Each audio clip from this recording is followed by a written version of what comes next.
The year is 2008. Mumbai, the city of dreams, pulsates with life. Unseen terror brews. The iconic Taj Mahal Palace Hotel stands tall, a beacon of elegance, a symbol of India's spirit. But tonight, darkness descends. Gunfire shatters the night. Panic engulfs the opulent halls. Guests and staff caught in a nightmare. Ayesha Khan, a young journalist, feels the city's heartbeat falter. She smells the cordite, hears the screams. Her instincts ignite. This is her city, her story to tell. Across town, Pathan, a former commando haunted by his past, watches the news unfold. His blood runs cold. He sees the ghosts of his own battles. He knows this enemy. He feels a pull, a duty to answer the call. Ayesha, a force of nature, thrives on uncovering the truth. She lost her family in a car crash years ago, a tragedy shrouded in mystery. It fuels her relentless pursuit of justice. She believes this attack is more than just senseless violence. It's personal. She will uncover the truth. Pathan lives with the weight of a mission gone wrong. His team, his brothers in arms, perished. He blames himself. Haunted by survivor's guilt, he seeks redemption. The Taj, under attack, reawakens the warrior within. 5 years later, Ayesha digs deeper, her obsession with the 2008 attacks unwavering. A cryptic message leads her to Karachi.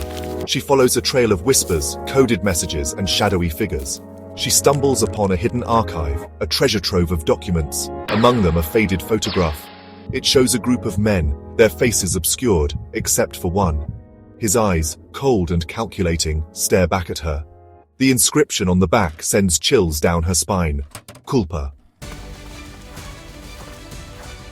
Pathan, seeking solace in the Himalayas, finds himself drawn into a local investigation, a massacre. Villagers brutally murdered. The authorities blame insurgents, but Pathan sees something different. The brutality, the precision, whispers of a past he knows too well. He uncovers a connection, a name, Culpa, the same name that haunts Ayesha's investigation. He realizes this is not just a local conflict, it's connected to the horrors of 2008. Section 5. The Serpent's Coils, Unmasking the Network. Ayesha, following the digital breadcrumbs, uncovers a network of shell corporations, money laundering, arms dealing.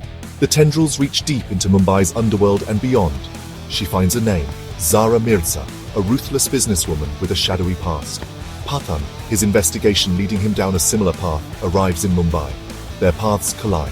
They share their findings, realizing their separate fights are actually one and the same. A race against time to stop a terrifying plot. Section 6. The Crow's Gambit, Zara Mirza's Endgame. Zara Mirza, the mastermind behind Culpa, seeks to cripple India. Her motives, a toxic cocktail of vengeance and power. She orchestrates a series of attacks, economic sabotage, cyber warfare, and targeted assassinations. Her plan, to drive India into chaos. Ayesha and Pathan, working together, uncover a mole within the Indian intelligence community. A trusted officer, Verma, manipulated by Zara, feeding her information. Betrayal cuts deep, adding another layer to the conspiracy. Section 7. Showdown at the Gateway, a fight for redemption. The climax unfolds on the anniversary of the 26/11 attacks. Zara plans a final, devastating blow. A coordinated attack on Mumbai's landmarks, including the Gateway of India. Ayesha and Pathan, racing against time, must stop her. The fight spills onto the streets. Chaos and gunfire erupt. Pathan, his skills honed by years of training and fueled by a thirst for redemption, confronts Zara's men. He fights with the ferocity of a man possessed. Section 8. A City Stands Tall, the Aftermath. Ayesha, using her journalistic platform, exposes Zara's network and Verma's betrayal. Pathan, in a final act of sacrifice, prevents the detonation of a bomb. He saves countless lives but sustains grave injuries. Zara, her plan foiled, is apprehended. Mumbai, wounded but unbroken, mourns its dead and celebrates its heroes. Ayesha, her name synonymous with courage and truth, vows to continue her fight against injustice. Section 9. Shadows Linger, Seeds of a Sequel. In the aftermath, Ayesha receives a cryptic message, a single word, Phoenix. It suggests Zara Mirza was merely a pawn in a much larger game. A new threat emerges from the shadows. The fight is far from over. Ayesha, her resolve hardened, prepares to face this new enemy. The whispers of Culpa and Phoenix hint at a deeper conspiracy. a network of evil yet to be fully unraveled. The city of Mumbai, forever marked by the shadows of the past, will rise again.